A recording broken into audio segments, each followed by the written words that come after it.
दोस्तों, मूवी शुरू करते हैं उससे पहले अगर चैनल पर नए हो तो प्लीज चैनल को सब्सक्राइब करें। मूवी के शुरू में हम मौली नाम की एक लड़की को देखते हैं जो इस वक्त एक खौफनाक और भयानक जंगल में घूम रही थी और यहाँ पर किसी जगह का पता लगाने के लिए मैप को देख रही थी। अब कुछ देर ये उस जगह को ढूंढने के बाद वापस अपने घर आ जाती है। तभी हम यहीं पर उसकी छोटी बहन जिल को देखते हैं जो इसी के साथ इसके घर में रहा करती है। इन दोनों का एक दूसरे के अलावा इस दुनिया में और कोई भी नहीं है। जब रात को मौली अपनी नाइट शिफ्ट करने के लिए जॉब पर जाने लगती है तो अपनी गाड़ी ले जाने की बजाय अपनी बहन की गाड़ी लेकर के चली जाती है। एक्चुअल में मौली की गाड़ी खराब हो चुकी थी और जिल को भी रात में कहीं नहीं जाना था क्योंकि अगले दिन इसका एग्जाम था, इसीलिए इसको घर में रह कर के पढ़ाई करनी थी। वहीं दूसरी ओर हम मौली को देखते हैं। तब हमें पता चलता है कि वो एक रेस्टोरेंट में काम किया करती है। जब आधी रात हो जाती है तब मौली अपनी बहन को कॉल करती है। वहीं पर जिल अभी भी पढ़ाई कर रही थी, तभी ये मौली की कॉल को रिसीव कर लेती है। अब मौली जब जिल से बात कर रही होती है तभी उसके फोन पर उसके बॉयफ्रेंड का कॉल आने लगता है। तभी ये मौली के फोन को कट करके अपने बॉयफ्रेंड से बात करने लगती है। काफी देर तक अपने बॉयफ्रेंड से बात करने के बाद ये अपनी फैमिली की फोटो को देखती है और सो जाती है। वहीं दूसरी तरफ हम मौली को देखते हैं जिसे कस्टमर टिप दे करके चला जाता है। जब मौली अपने फ्रेंड एलिस को उस कस्टमर के बारे में बताती है तभी एलिस बताती है वह कस्टमर तो यहाँ पर रोजाना आया करता है और उसने कुछ दिन पहले मुझे भी टिप दी थी।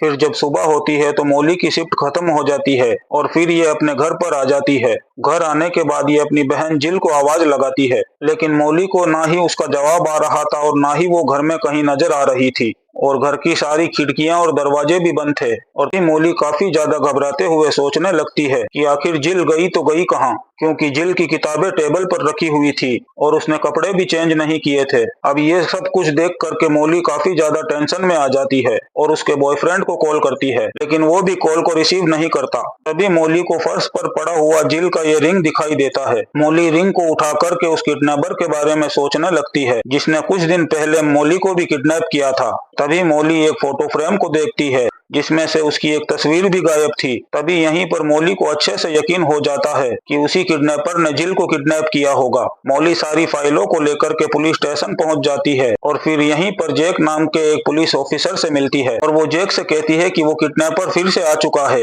इसकी बात सुनकर के जैक का बॉस भी यहाँ पर आकर के बैठ गया। मौली इन्हें बताती है कि एक्चुअल में वो किडनैपर मेरे पीछे लगा हुआ था और रात को मेरी बहन घर पर अकेली थी और उस किडनैपर ने मुझे समझकर मेरी बहन को किडनैप कर लिया है, क्योंकि मेरी गाड़ी घर पर ही थी और मैं अपनी बहन की कार लेकर जॉब पर गई थी। मौली ऑफिसर से कहती है कि किडनैपर को मेरी गाड़ी देख करके लगा होगा कि मैं घर पर अकेली हूँ, लेकिन यहाँ पर पुलिस वाले अभी मौली से कहते हैं कि हम अभी तुम्हारी रिपोर्ट नहीं लिख सकते हैं क्योंकि तुम्हारी बहन को गायब हुए अभी 24 घंटे भी नहीं हुए हैं। हो सकता हो कि वो किसी फ्रेंड के घर पर चली गई हो। अब मौली मायूस होकर के चुपचाप वहाँ से चली जाती है। तभी इसके पास में जिल के बॉयफ्रेंड का कॉल आता है। वो इसे बताता है कि जिल आज एग्जाम देने के लिए भी नहीं आई है। अब इस बात से मौली का यकीन और भी पक्का हो जाता है कि उसी किडनैपर ने जिल को किडनैप किया है। मौली के पुलिस स्टेशन से जाने के बाद जेके एक ऑफिसर से कहता है कि हमें मौली की बातों को ज्यादा सीरियस लेने की जरूरत नहीं है, क्योंकि कुछ ही दिन पहले मौली ने बताया था कि उसे किसी किडनैपर ने किडनैप कर लिया था, लेकिन जब हमने किडनैपर का पता लगाने की कोशिश की तो हमें उसका कोई भी सुराग और सबूत नहीं मिला।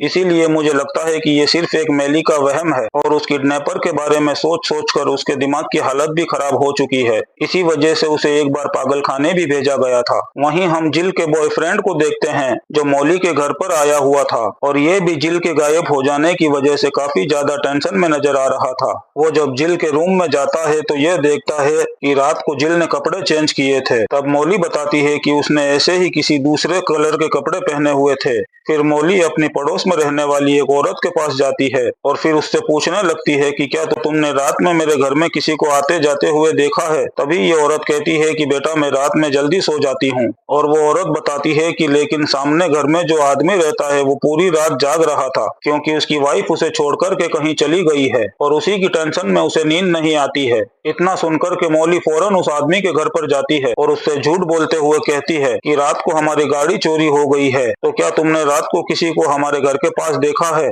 तभी वो आदमी मौली से कहता है कि हाँ, रात को मैंने एक कार देखी थी जिसका कलर ब्लू था और वो तुम्हारे घर के पास आकर के रुकी थी और उसी गाड़ी पर लिखा हुआ था चॉइस ओवर सर्विस। अब घर पर आ जाने के बाद मौली ऐसी कारों को सर्च करने लगती है जो 24 घंटे सर्विस देने का काम किया करती थी। जब मौली को ऐसे ही किसी गाड़ी के बारे में पता चलता है तभी ये फौरन उसी शॉप पर पहुंच जाती है। यहाँ पर ये टाइलर नाम के एक आदमी से मिलती है और उस गाड़ी के बारे में पूछने लगती है। टाइलर उसे कहता है कि कल रात को मेरी कोई भी गाड़ी डिलीवरी देने के लिए कहीं भी नहीं गई है। इस पर मौली कहती है कि देखो, ये चोरी का मामला है, इसीलिए मैं जानना चाहती हूँ कि उस गाड़ी को लेकर के रात को मेरे घर के पास कौन आया था। इतना सुनकर के टाइलर अपने बेटे को बुलाता है और उससे इस बारे में पूछताछ करने लगता है। तभी इसका बेटा भी यही कहता है कि कल रात को हमारी कोई भी गाड़ी कहीं पर भी नहीं गई है। इसके बाद जब मौली बाहर आती है तब उसे कई कारें नजर आती है। तब ये इस कार के अंदर जाती है और छानबीन करना शुरू कर देती है।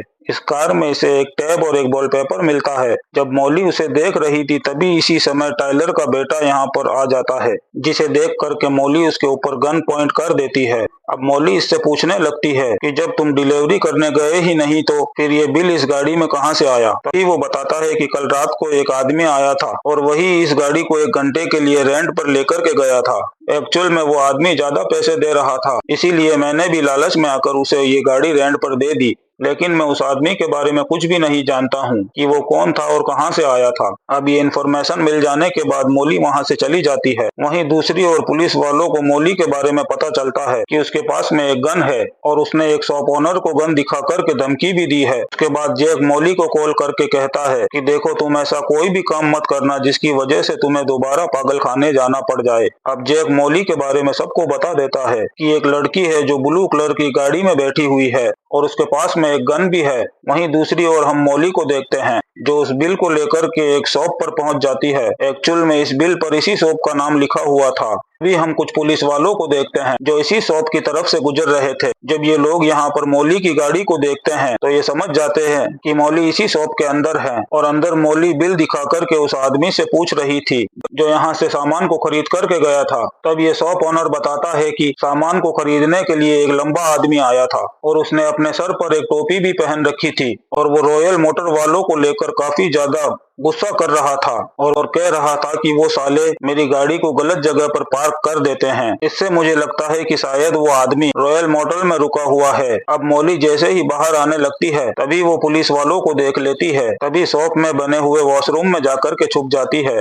पुलिस वालों को भी पता चल जाता है कि मौली वॉशरूम में है। तभी ये लोग दरवाजा ही तोड़ देते हैं ताकि मौली को पकड़ सके, लेकिन मौली तो वहां से कूद करके बाहर निकल चुकी थी और वो यहाँ से भागकर सीधा रॉयल मोटर पहुंच जाती है और फिर यहाँ पर किसी से बगैर पूछे सीधा अंदर चली जाती है। अंदर ही एक रूम के दरवाजे को देखती है जो खुला हुआ था। जब ये उस रूम के अंदर जाती है तभी यहाँ पर एक टेप पड़ी हुई थी और कुत्तों को खिलाने वाला खाना भी रखा हुआ था। अब सब कुछ देख करके मौली अपने बारे में सोचने लगती है। जब इसे किडनैप करके एक जगह पर रखा गया था और इसे भी खाने के लिए इसी तरीके का खाना दिया गया था, तभी यहाँ पर मौली को एक कार्ड मिलता है जिस पर नॉकस्टार लिखा हुआ था और ये कार्ड उसी आदमी का था जिसने मौली को रेस्टोरेंट में टिप दिया था। तभी यहाँ पर होटल का मैनेजर आ जाता है और ये मौली को बताता है कि यहाँ पर एक आदमी रुका हुआ था और उसने मुझे ज्यादा पैसे दिए थे, इसलिए मैंने उससे कुछ भी नहीं पूछा। अब यहाँ से मौली अपनी फ्रेंड एलिस के घर पर जाती है और उस आदमी के बारे में पूछने लगती है जिसने इसे टिप दिया था।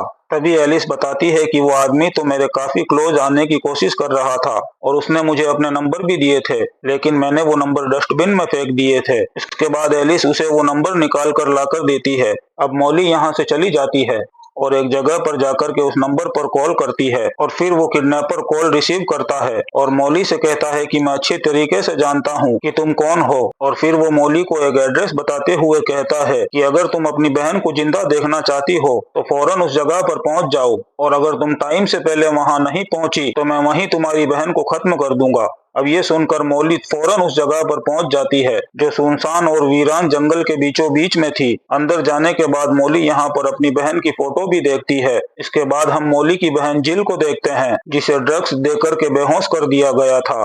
जब इसका नशा उतरता है तब इसे पता चलता है कि इसे किसी ने किडनैप कर लिया है और बांध करके रखा हुआ है। अब ये किसी तरीके से अपने आप को आजाद कर लेती है और बाहर आ जाती है और फिर ये पुलिस वालों के पास जाकर के कहती है कि मुझे किसी ने किडनैप कर लिया था और मेरे घर के बेसमेंट में ही मुझे बांध कर रखा हुआ था। वहीं हम मौली को देखते हैं जो जंगल में बने हुए कुएं के पास पहुंच जाती है। तभी कोई इसके पीछे आता है और इसे कुएं के अंदर धक्का दे देता है, जिससे मौली उस कुएं में जाकर के गिर जाती है। एक्चुअल में ये कोई और नहीं बल्कि वो एक किडनैपर था। मौली को कुएं में गिराने के बाद ये खुद भी कुएं के अंदर आ जाता है, लेकिन उसे पता नहीं था कि मौली के पास में गन है। तभी मौली उसे गोली मार देती है, जिससे ये नीचे आकर के गिर जाता है। जब ये इससे अपनी बहन के बारे में पूछने लगती है तब ये बताता है कि मैंने तेरी बहन को तेरे घर के ही बेसमेंट में कैद करके रखा हुआ है। जब मौली अपनी बहन की फोटो को देखती है तब इसे बैकग्राउंड में अपना बेसमेंट दिखाई देता है। अब ये समझ जाती है कि ये दरिंदा सच बोल रहा है। इससे मौली को बहुत ज्यादा गुस्सा आ जाता है और फिर वो उस किडनैपर के ऊपर पेट्रोल डालकर उसे आग लगा देती है। तभी मौली के पास एक मैसेज आता है कि जिल बिल्कुल ठीक है। तभी मौली फौरन घर पहुंचती है और अपनी बहन को जिंदा देख करके बहुत ज्यादा खुश हो जाती है। अब इससे उन पुलिस वालों को भी इन पर यकीन हो जाता है कि मौली सच बोल रही थी। इसी के साथ ये शानदार मूवी खत्म होती है। Thank you.